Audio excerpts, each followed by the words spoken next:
Well, Body of Land was the first work I had done after about 4 years away. And in those 4 years, what had happened, I had moved back home, which is the blood reserve. I had moved back home and I had just cut off all connection to anything and anybody related to art.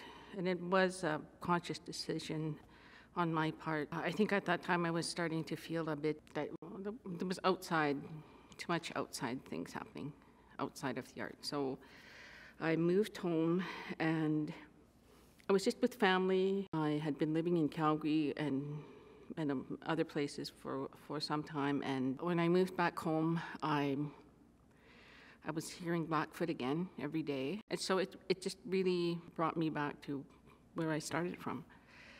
And so Body of Land is a very personal work.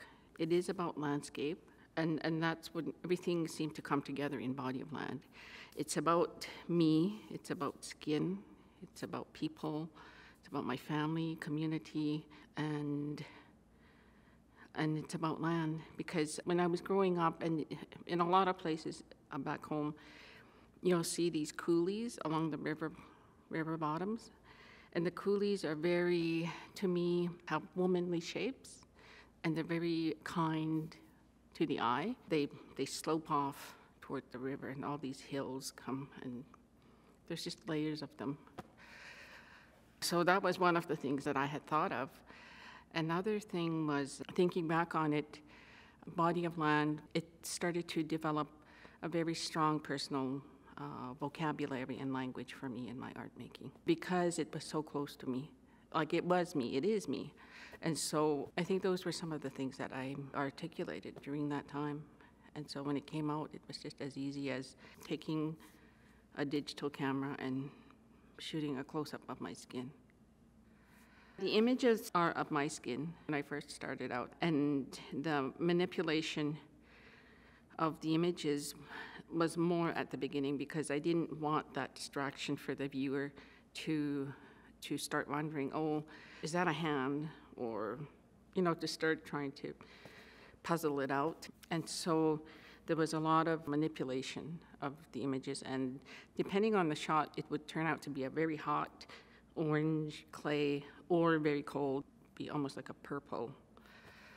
And then as time went on, I started using other people in my family. There's one that's still in there. It's of my grandson, and it's like a little landscape in itself. It's, the little bones at the base of the neck, on the spine, those little knolls. That's what I shot of his body. And then from there, I guess it just keeps growing.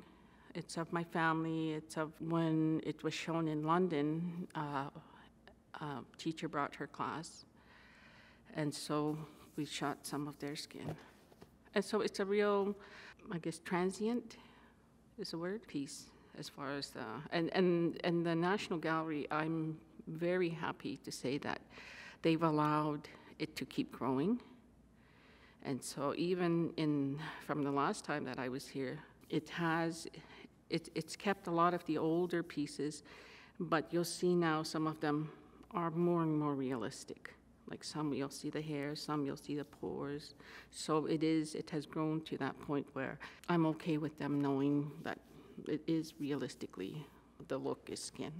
When it was first installed in Kelowna, I was in a kind of a longish rectangular room, and about halfway down is when the landscape started. And that's when I knew that, I already was feeling good about this idea that I wanted to make, I guess.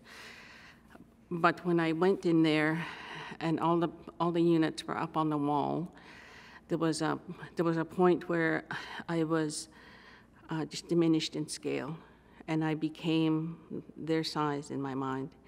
And there was such a sense of comfort that I belonged here, like with all this, and I'm part of this landscape. That to me said, good job.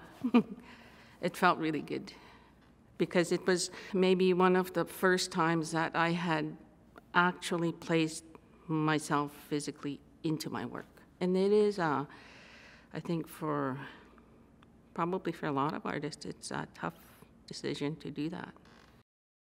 I think it reflects what my home is to me. And I grew up in that landscape. And it's a very, very reassuring, and not just the physical part of being home, but that extension to family, to language, to being confident in my place. There are no, it's soft, just like a body or a mother. I guess the landscape of her body is very soft. And so that, I think, it's always given me freedom to work. It's also, there's a lot of wind in southern Alberta.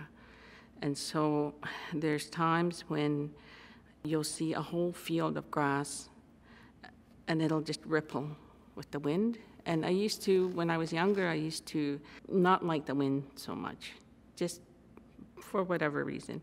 But I think even that is, you're maturing into it, knowing that, you know, like it makes the landscape come alive. And that's what moves it, and it's just a really beautiful sight. And I think too, I've always, even if a work comes out of something that is maybe grief or something unpleasant, I've always chosen to use beauty to translate it.